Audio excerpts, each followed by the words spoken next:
Patrick Neville, thank you for joining the show, man. I appreciate you being here. Yeah, thanks for having me. I think that we have been around in the same circles before. I just don't know. Like I said, I don't know if we've actually ever sat and talked before, but I I, I know that you are a good friend with Ron Ferguson, and if you're good with that, then you're good enough for me. So, Yeah, what right. what why don't you go ahead and tell me your story? Because I'm curious. I'm curious to hear your story. Oh gosh, my story goes way back when.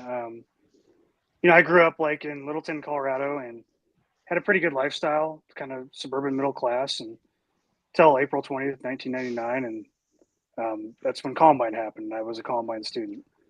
I Hmm. was there that day, and so to be like totally honest with you, I was a punk 15-year-old kid doing a lot of punk 15-year-old things that punk 15-year-old kids do, and not making the best decisions in my life. And that day was a big wake up call for me, mostly because a good friend of mine, we had grown up together through elementary school.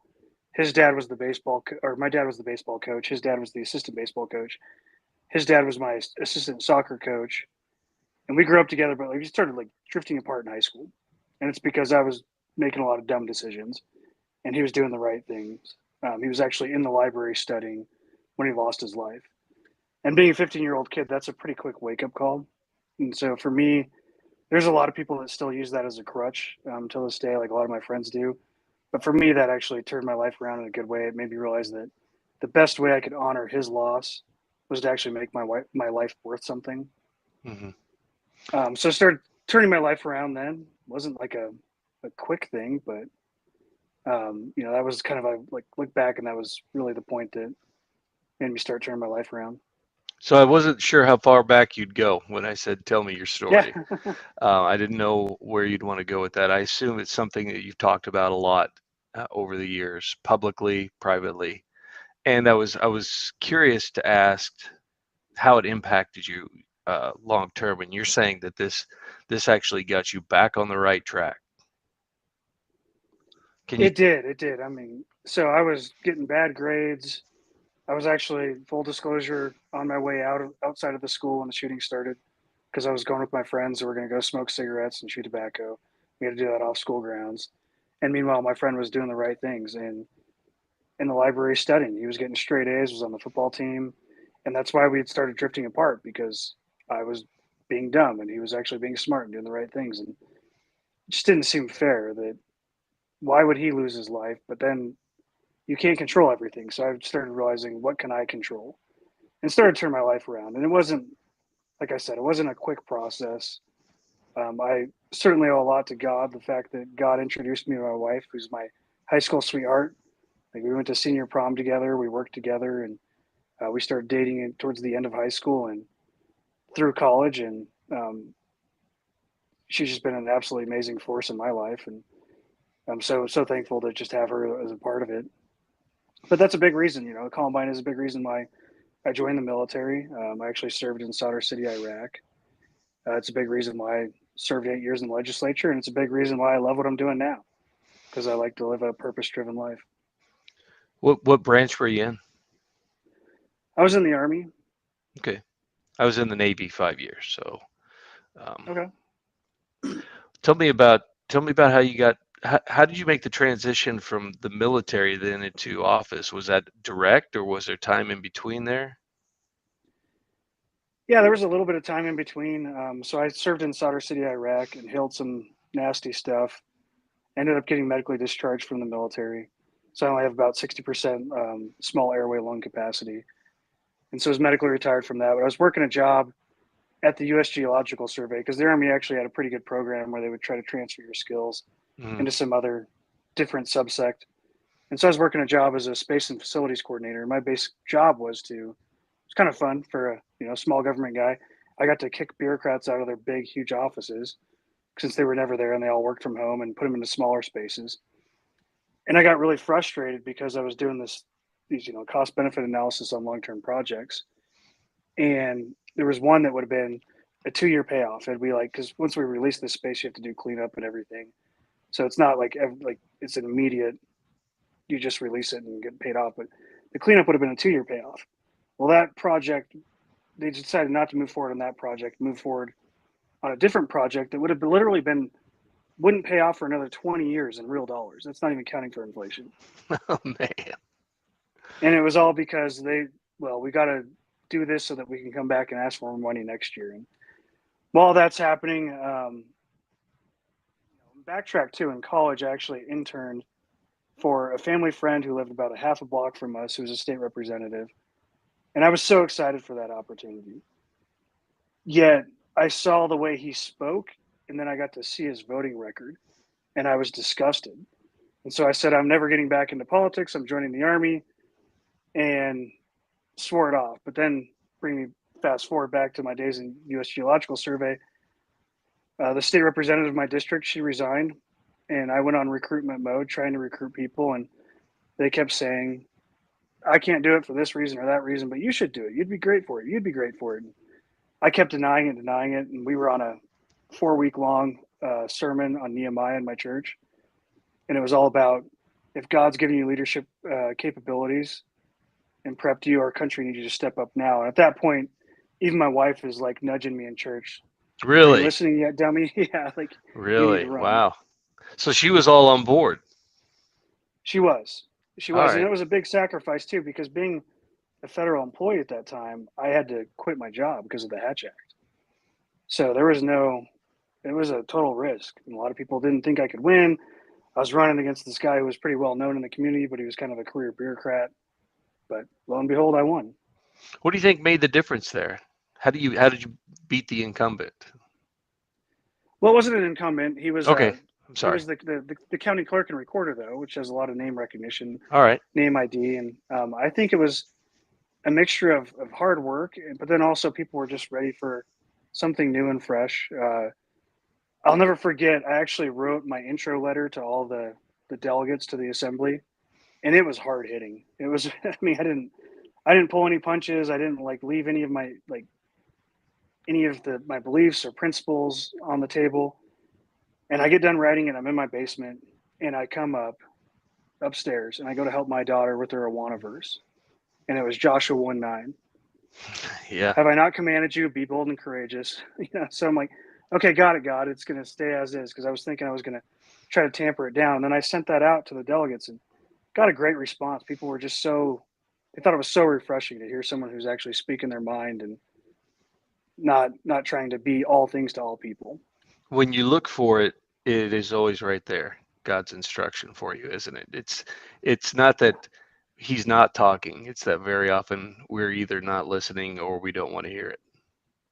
Exactly. So tell me, you mentioned a little bit ago about how you saw how this person talked, and then you saw his voting record. I assume you saw the same thing while you were in office. Oh, yeah, quite often. Especially, so I did 2 years, my first 2 years in office, I was just a normal state representative. And then my next 4 years, I was minority leader. And that's when I really saw it as a minority leader, because I saw, especially in like even a lot of rural districts, people would talk a certain way at the Capitol, and they would start partnering on these different bills that were just big government bills. But then I would go to support them in their district, and I would see them just giving these rah red meat, we need less government speeches over and over. I'm just sitting there thinking, have you looked at this guy's voting record? And oftentimes they hadn't, because we have this thing in Colorado called Liberty Scorecard Colorado, which I think is probably like one of the best analysis you could ever have. They rate over 300 bills every year. Like, even I was never a 100%er. It's, so you've got some conservative groups that they'll cherry pick like 10 bills so that every Republican gets an award. These guys know it doesn't matter. I think I was their highest score ever and was probably like 97% or something. But some of these guys were in the 50s, 60s, but they would speak the same way I would, but there was no follow-up, no actual accountability to their voting record. Do you think that's mainly because people back home weren't paying attention? I think that's part of it, but I mean, I don't blame them. They're living their lives. They're trying to work for a living, trying to raise their families. They don't have time to be total policy wonks and look at the stuff all day long like you and I probably do. And Yeah. so they know this person. Maybe the person coached one of their kids earlier in the year, or they know him from some other Lincoln Day dinner or something like that, and they take him for their work and not their action.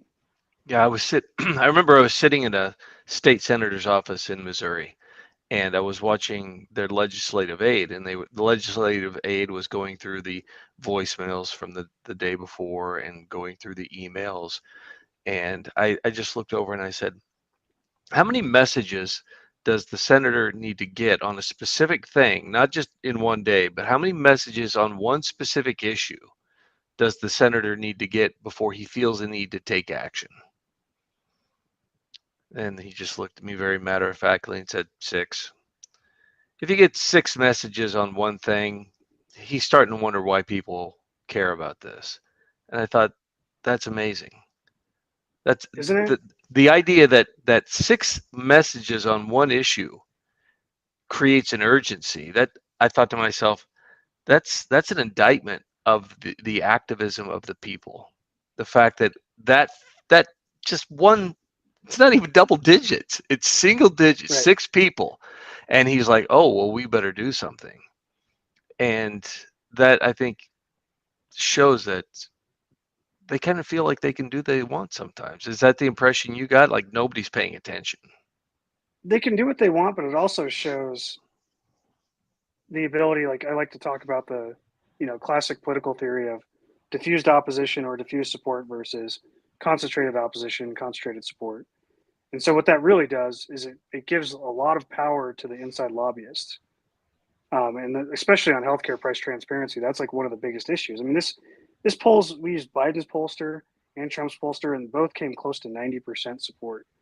But when you look at how much money the hospitals and other industries that are a part of the healthcare industry, and they don't want it because they don't want a functional market in healthcare because they've got a good gig going. It's 20% of our economy. And so they just lobby up.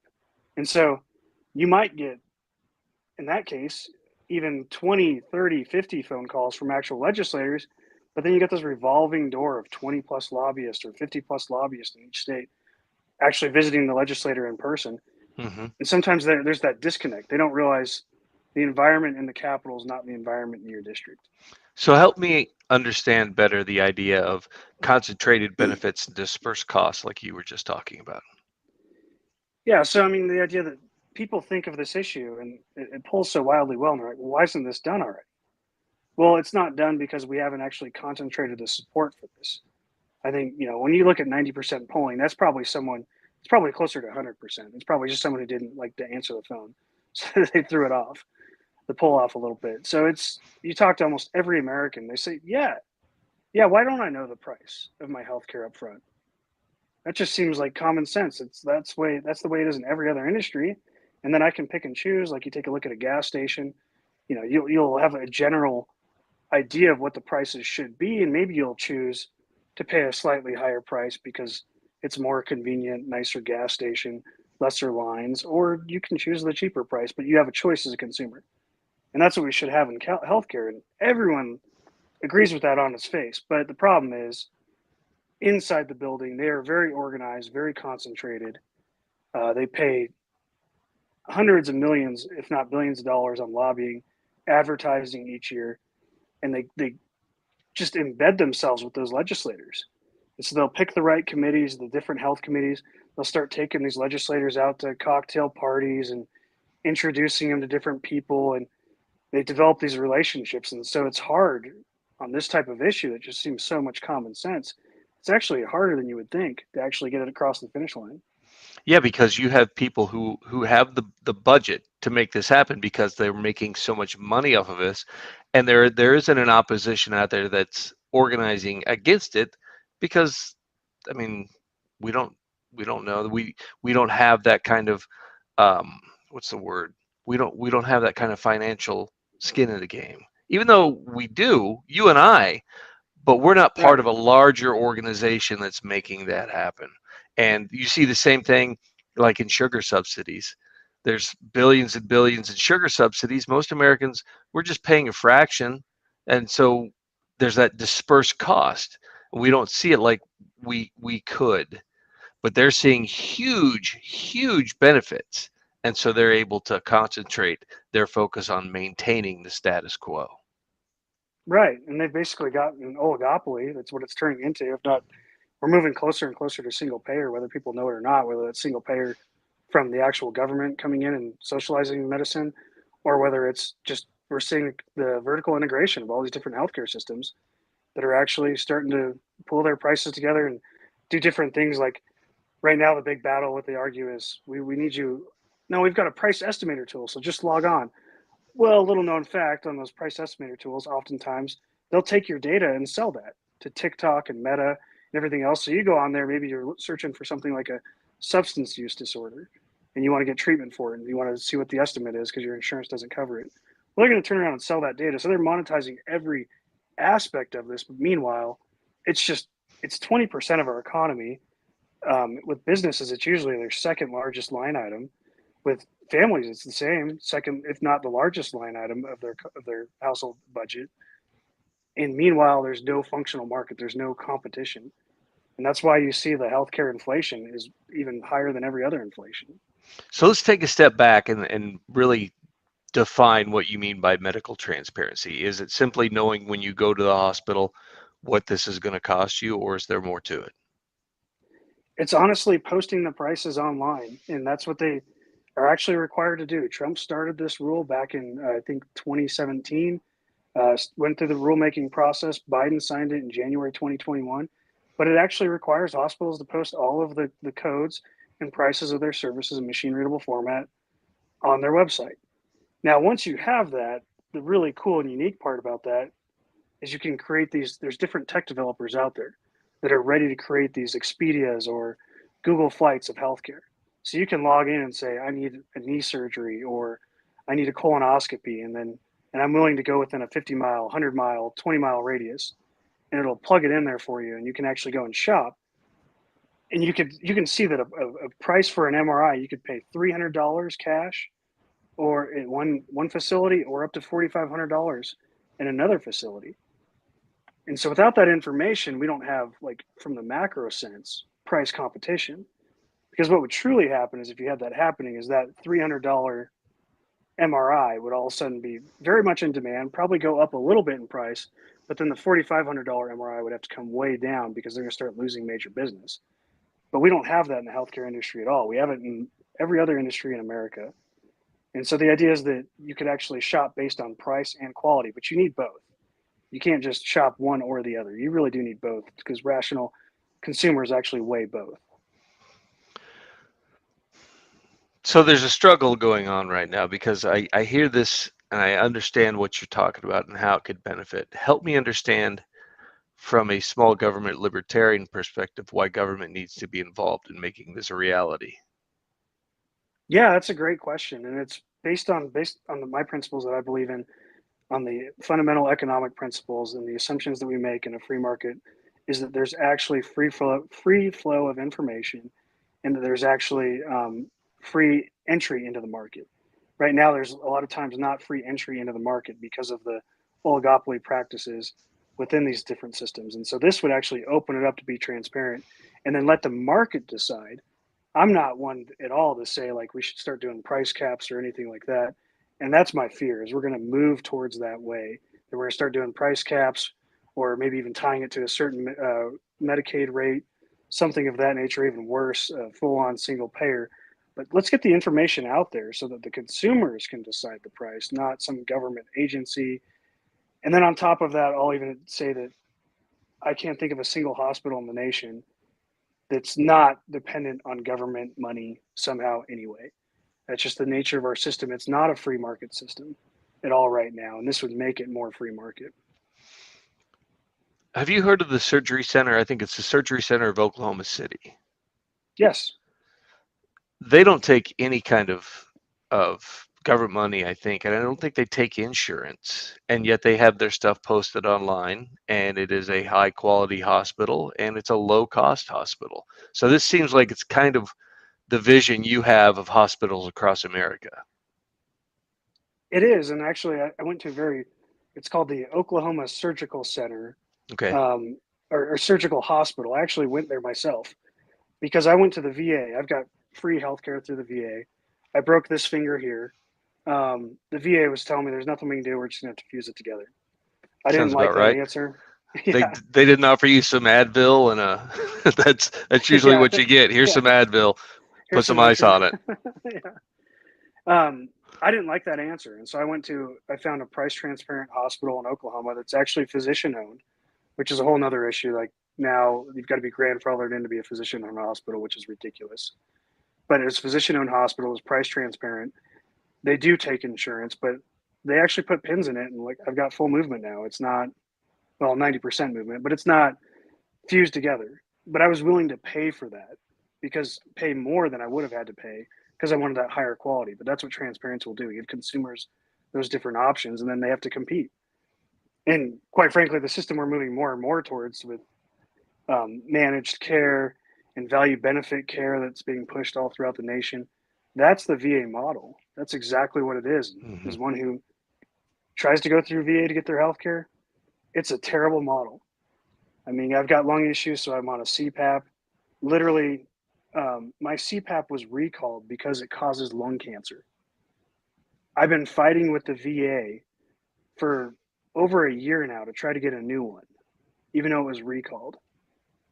Just even trying, and so I was even just trying to ask them, just give me my prescription because I'll go pay cash for a new one.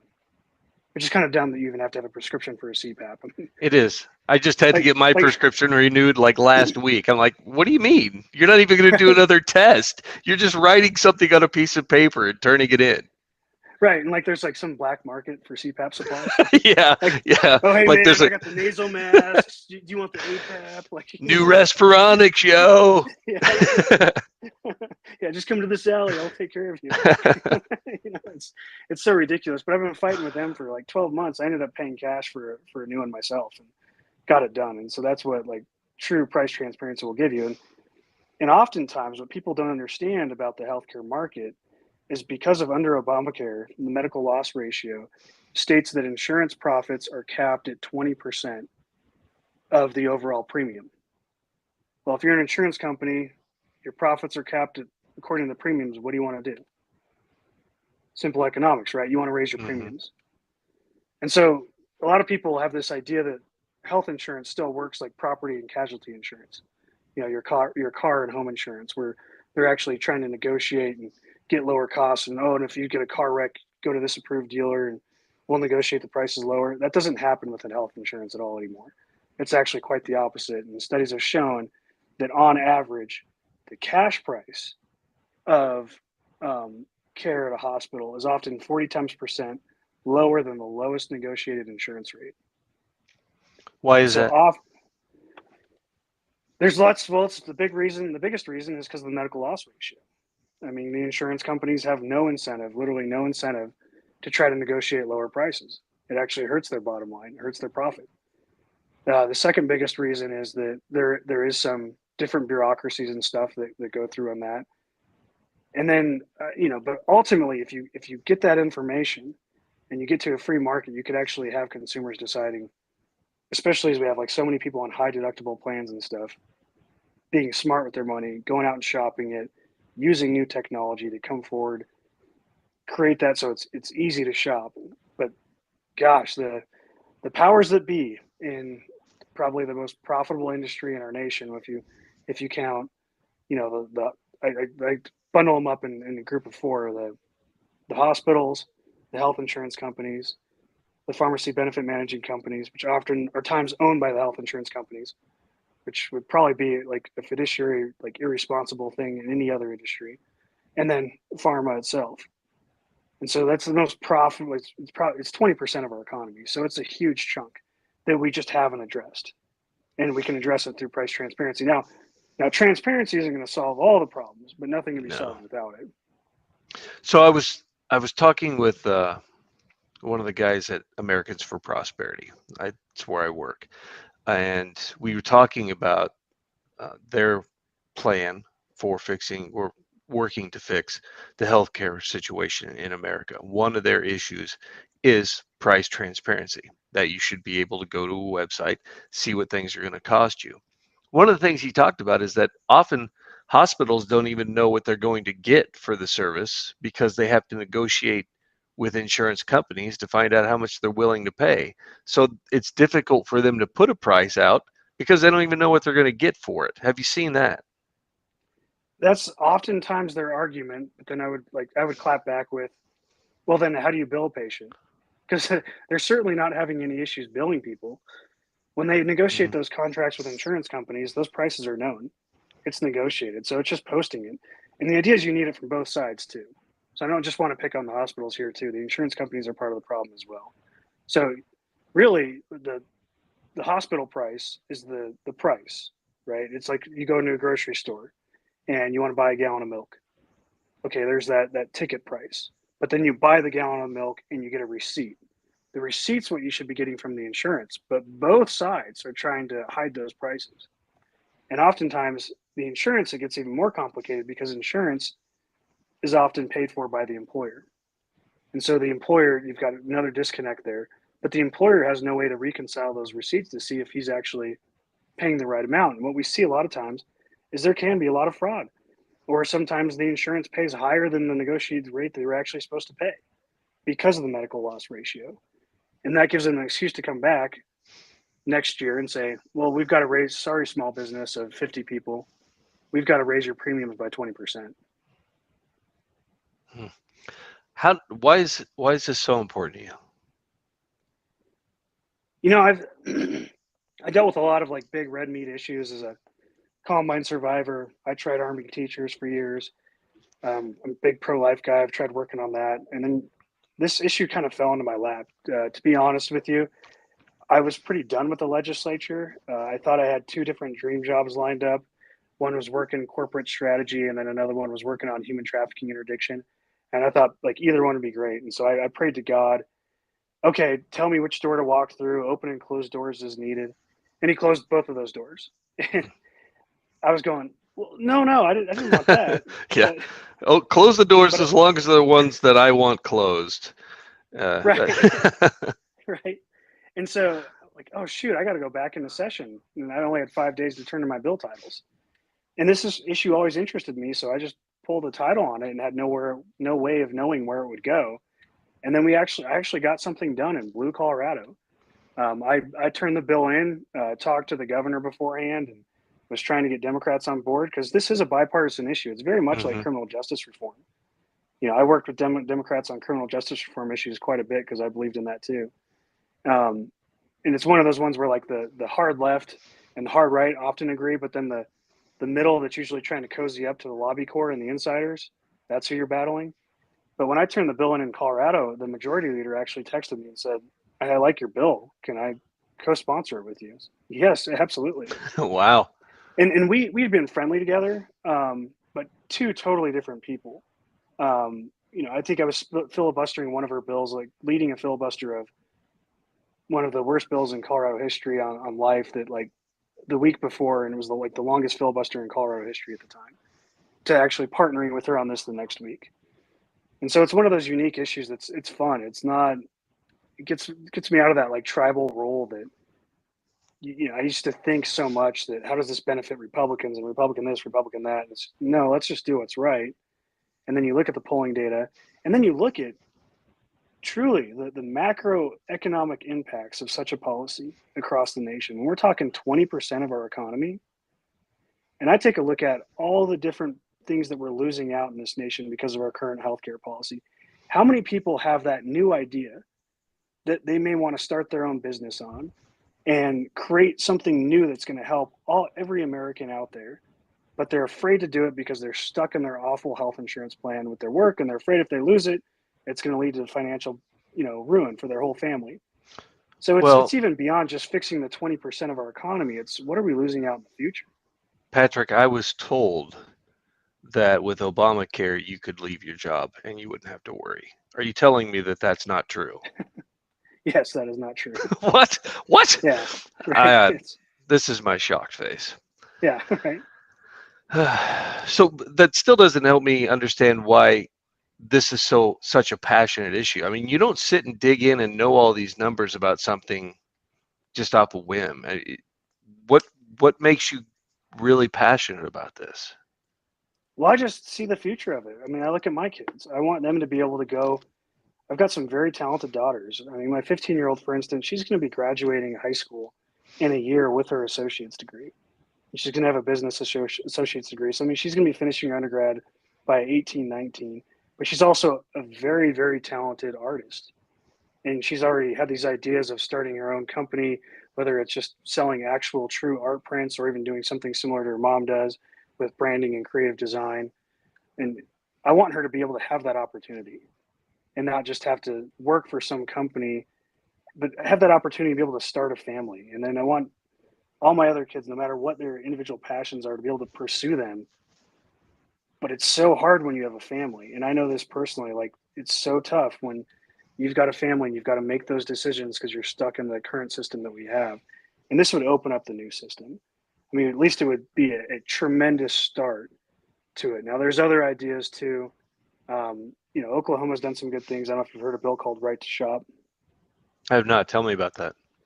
So, Right to Shop is essentially a bill that says that if you go outside of your insurance provider, their network, and you find a lower negotiated price than what is the lowest price your insurance negotiated, and you find a lower price, your insurance still has to count that against your deductible.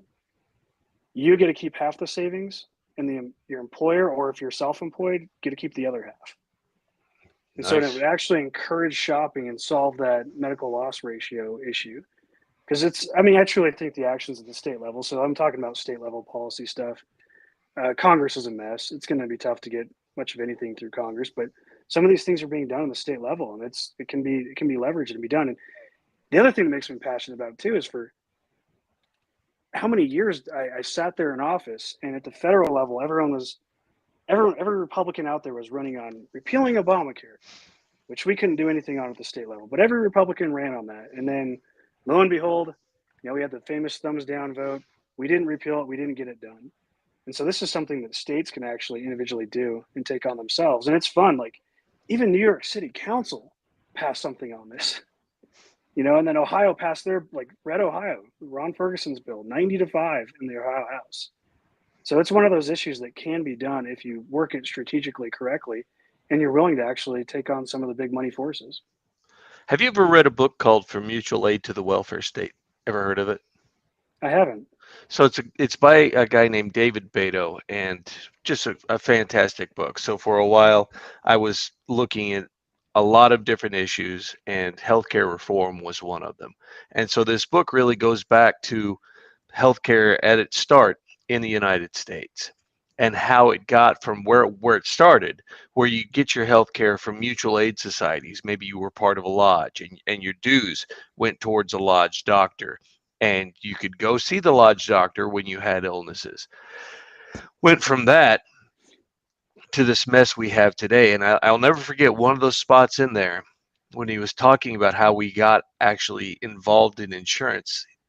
They said the author said the AMA was actually against insurance to begin with, because they said this will be a third party in between the patient and the provider. This will cause problems. They nailed it, by the way. And then they actually turned around and started endorsing it because they saw the writing on the wall. They saw that the push was for single payer. And they said, that's a terrible idea. This is a terrible idea, but it's less of a terrible idea than that terrible idea. So we'll just go with this. And throughout this book, and I see it still today, so many of the problems that we're trying to pass legislation to fix is because of previous legislation to fix previous problems, going all the way back to the mutual aid that we had before, which isn't perfect. But here's the thing. I think about something Thomas Sowell said, and I think about this issue right here. And he said, there are no solutions. There are only trade-offs. And that goes for any policy anywhere. You're not going to have something that fixes everything. There's going to be trade-offs. And so many people go into these issues like healthcare looking for a one-size-fits-all solution when they don't exist. There's just sets of trade-offs that you can choose from. Yeah, I don't disagree. And it's actually an interesting point about like the lodges and stuff. Because that's actually what price transparency will do is bring us back to some of that. What a lot of businesses are doing when you actually have transparency that can exist there's some businesses that have been really successful at this. What they'll do is they'll actually partner with direct primary care. Are you familiar with that? Yeah, I was going to ask you if that was something that you'd heard of and was included in part of your reforms. It's not specifically mentioned, but it's it doesn't have to be mentioned in legislation. It's one of the actual free market solutions. Hmm. Businesses are saying that, wait, I don't have to partner with one of these big insurance companies that's raising my rates, my employees' rates like 20% every year. Instead, I can self-insure, go to direct primary care, give my employees great benefits, but then also give them the tools because direct primary care can't help. It can't solve all the problems. It's just primary care. So if they Hmm. do have to have a major operation, I can give them the tools and give my employees benefits to actually going to, maybe they drive another 20 miles for their knee replacement and save $20,000. Well, cool. The business themselves are deciding, I'll give them half that savings and give them the actual ability to go and do that and give them to shop around. So it gives a lot of tools out there. And with technology the way it is today, it can easily be done. I think of direct primary care kind of like the Walmart Auto Center. You know, that's where you go to Walmart to get your tires changed and maybe get an oil change. You go to Jiffy Lube or whatever. That's the direct primary care doctor. But when you hit that deer, you're taking it somewhere to get a lot fixed. And that's where you want to have your insurance. That's why you have insurance. And I would think that the same logic applies to this vehicle that we walk around on, this personal body. The same logic should apply. I go to the direct primary care for the small stuff, but I have insurance for the big stuff. Yeah, and it's especially important too with direct primary care with the vertical integration of a lot of the hospital systems throughout the United States. They oftentimes own that primary care person too. And sometimes the insurance actually has ownership in the hospital and the PBMs as well. It's supposed to lower your drug costs. And so if you actually had a third party provider that could actually recommend something decent, you'll get a much better bang for your buck because they don't have that incentive to start referring stuff, these big tests that might be really expensive and costly. They don't have that incentive. They're going to truly be patient centric. Where do you see these reforms happening across the country? You mentioned Ohio. Is there any place where you can point to and say, look, they've done it and it's working? So, Colorado specifically, I passed a bill in 2022. And what my bill basically said is that if they're not complying with the federal rules that they're already supposed to be complying to, and on the date of your service, they're not compliant, and they try to send you to collection, so they actually try to go after you, then you have a private right of action for the full amount of the bill plus attorney fees.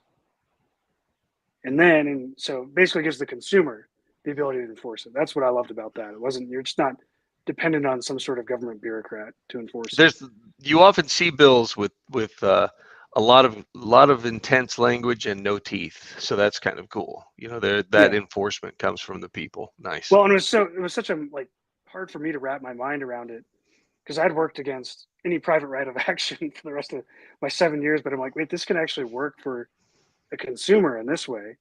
And the funny part about that bill is that's been in effect since August of 2022, and there hasn't been a single lawsuit. Hmm. So here's the actual practical effect. We had a patient, she went in, got an estimate from a hospital. They told her for her hysterectomy, it was going to be somewhere like $5,000 with her insurance. And she said, okay, I can afford that. Let's go forward with it. 6 months later, the hospital bills her for $60,000. Without my bill, she would have had no recourse. With my bill, she was able to say, go ahead, I'll call your bluff, send me to collections, and then I won't have to pay a dime. The hospital came back and said, oh, you're right. Our mistake. There was a glitch in the system. Yeah, it's completely innocent. Right. Yeah. And so we passed that. And then we also made it 2023, other legislators made it a violation of the Consumer Protection Act, which it should be. I mean, if you did that in any other industry, that would be deceptive trade. And so they made a deceptive trade violation. Again, not a single fine has been issued, but what we've seen is hospitals, their compliance went from 0% to, this was back in June before like the second law even went into place, up to 51%. And then once you get about 80% compliance, that's where you're going to see those tech developers move in. And some of the people I work with too are even taking this data that's from the machine readable files and open sourcing it. so that tech developers can make it even easier to come in and create those shopping tools. Nice. So is this your main project now that you're out of legislature? Is this your main focus? It is. It kind of fell into my lap. I wasn't planning on it, and I love what I'm doing though. I'm in over 20 states right now, and working with several different great people like Ron Ferguson and others across the country. And so but it's not easy. It's not without its challenges, but it's been very fulfilling. It's reminds me of my time, in the military. That it was didn't always like every aspect of it, but I like the people that I worked with, and had a purpose to it. So hypothetically speaking, if I want this in Missouri, home of the Super Bowl champion Kansas City Chiefs, if I want this, uh, I'll tell Well, you hey, the last. we broke the losing streak, so You did.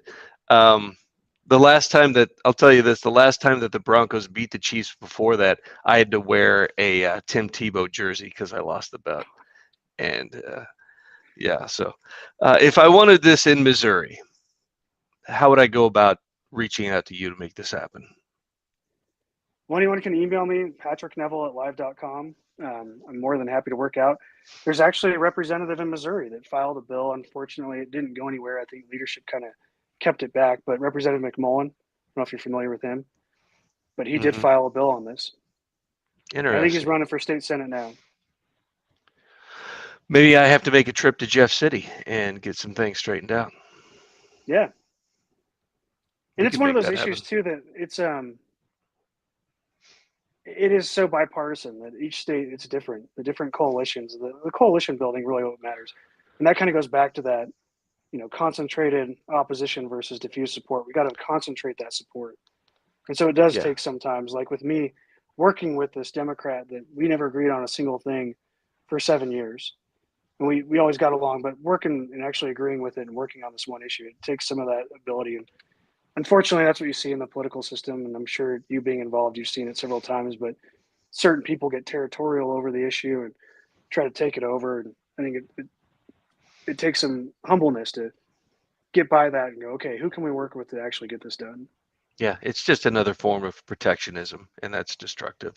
Yeah. What I think is interesting in Missouri is we still have certificate of need laws because our hospital lobby is so strong in Jefferson City. And so the idea that this got squashed, not surprising, because I guarantee those same folks who were killing the con reforms were down there killing these reforms as well. Because, like you said, there's I didn't even know this is in Missouri, and I'm somewhat plugged into what goes on down there. I had no idea because I don't have that money, that skin in the game where I would be paying attention to that, but I'm paying attention now. So this could be interesting. Well, and But that's why I say too that price transparency won't solve all the problems, but nothing can be solved without it. I take a look at something like certificate of need. In Colorado, we don't have that, so we're lucky. There was actually thoughts of bringing it to Colorado, but we were able to defeat that probably about 5-6 years ago. But if you have price transparency and you can show that this hospital over here that's saying, "Oh gosh, we can't have any competition near us; it'll shut us down," but that same MRI is $4,500, where you can get it $300 somewhere else, 50 miles away, and then someone tries to go and actually open up an independent imaging center next to that hospital, it makes it really hard to argue that you can, and it makes it really easy to actually repeal certificate of need. yeah, yeah. For those who don't know certificate of need, the best way I've heard this thing described is imagine that you want to start a pizza shop, right? You've got this idea, you've got recipes for great pizza, you want to start a pizza shop. But before you can start your pizza shop, you have to go to this this council that's made up of the owners of Pizza Hut, Papa John's, Godfather's, probably don't know that one, that's Midwest, Casey's Pizza. They have to tell you whether the town needs another pizza shop or not. And if they say they don't need another pizza shop, then you don't get to open your pizza shop. In fact, it can get so bad that you can't even put another oven in your pizza shop if you want because they say, no, you have enough ovens. That's how ridiculous certificate of need is. They're doing the same things with healthcare and hospitals as that. And it's just the more that this was first explained to me, I couldn't believe that at any point in our history we thought this was a good idea. It's just right? mind-boggling. Right, and it just stifles entrepreneurship, and that's what actually lowers prices. And I get back to that. There's no other industry in America whereas technology is a multiplier. It's a force multiplier. As technology systems get better, every other industry, whether it's manufacturing, agriculture, even mining, you name it, is technology. Things improve. You get more production. You get cheaper, better quality prices. And healthcare is the exact opposite. And that's Hmm. because of ridiculous things like certificate of need. Yeah, yeah, and But they've that's a great way captured to that. explain it. The pizza shop. I mean, that's exactly what's happening. Hmm. Except you probably gave more hospitals than you know. You probably there's more people on the board that you mentioned than currently exists right now. There's a lot less major players in hospitals Yeah, in and the nation. they have it captured because people don't show up. We need to show up, don't we? That's what needs. We need an active citizenry. One thing we like to talk about where I work is an organized minority can defeat a disorganized majority every day of the week. The difficulty is moving those folks from the seats to the streets, and I'm sure you've seen that down there. At the state house, when you got people who show up, people start paying attention. It's like those six emails or those six calls. You need to have an organized, active citizenry in order to do this. Yeah, I mean, really, the only thing politicians understand, being a recovering one, I can say this, is pleasure and pain. And so they have to understand that it's going to be very painful for them if they listen to their lobbyist buddies instead of their constituents who want this. And so sometimes that's a long term plan too. So I like to always say that it's important to tie the legislative season into the electoral season. So citizens that actually do get active and your politician doesn't listen to you and they vote the wrong way, hold them accountable that next election season. Hmm. Don't let them come back, regardless of party, and get involved because people can do so many big things, especially when you talk about primary races. I mean, primary races, like for state legislators, are very small. You can do a lot of different things to actually get passed and or take out a bad legislator in a primary season and replace them with a good one. But often people they they don't want to do that, but we've got to have that long term mentality too. It's not that if we run a bill in Missouri and it fails tomorrow that we lost the battle, let's all go home. It's like no, we got those guys on roll call votes. We know exactly how they were voting, and let's go hold them accountable in this next primary season. Yeah, and let's start shifting that Overton window so the people realize what's going on and they want this too. So more and more people are hearing about this and more people are involved. A Right. lot of times politicians won't take action because they see it as too much risk. Well, that's outside the window of acceptance. And if I do this, people will see it as extreme and that's a risk to me. I've had people say that politicians are mainly motivated by fear and that fear is losing that office, and therefore if they don't want to take a risky position that might put that desk of theirs in jeopardy. So we also have to work to get the people to understand why this is a good thing and why they want it. It's very much a long-term plan. It's a long-term play because we didn't get here overnight. It's a lot like getting fat. You didn't get fat overnight. You're not getting skinny overnight. Yeah, that's right. And when you talk about fear and or pleasure, and then people have to understand too, that's typically the game that's played with the hospitals. Is people don't realize behind the scenes, the hospital association or the individual systems oftentimes is cozying up to leadership, and they're writing these $500,000 $1 million checks to leadership, and so leadership's doing everything they can because they're afraid that if they make those people mad, they're not going to get that $1 million check, and so they're afraid that if they make them mad, they're not going to get that and they're not going to be able to disperse campaign funds and stuff like that too. But ultimately, they should be more afraid of the actual voters themselves. Yeah, that they're spending that $1 million check somewhere, right? It's going to me Right. or it's going to the person running against me. So might as well get mine. Yeah, you're absolutely right. Well, I appreciate you, man. Thanks for talking to me about this. This is an interesting topic that I don't think people talk about enough. So I appreciate it. I want to know more about this as it goes on. So let's have you on again and talk about this again. I would love to. Yeah, it's an important topic. Like I say, 20% of our economy. So we can Yeah. make a difference on that. It's going to be a big deal. Are you plugged in with any of the folks that are working on this at around the country, or are you flying solo on this? Oh, plugged in with a lot. Good, I good. work a lot of times with patient rights advocacy. That's the group that I work mostly with. But we partner with all sorts of different people, whether it's AMAC, AFP, NFIB. Um, gosh, there's a bunch of different health sharing ministries that actually support it. Which, hey, that's another Yeah, alternative we didn't solution talk that works about really them. well with price transparency. So they support this issue too because it helps their members out. So there's a bunch of different, and that's just the groups on the right. There's some even on the left. When New York City passed their bill, they worked really closely with SEIU 32BJ because the unions were able to go and direct negotiate all of their prices with the hospitals and save their plan $90 million a year, I think was the number, somewhere around there. And ultimately what they did was they were able to give everyone a raise, all their union members a raise, and then also were able to give them I think it was a 1 month or 2 month premium holiday. So Nice. it's weird because I'm the guy that ran right to work for years in Colorado. Right, So that's right. why I say it's kind of fun, but being able to turn around and go, hey, Mr. Eugene, I agree with you on this. Let's go work.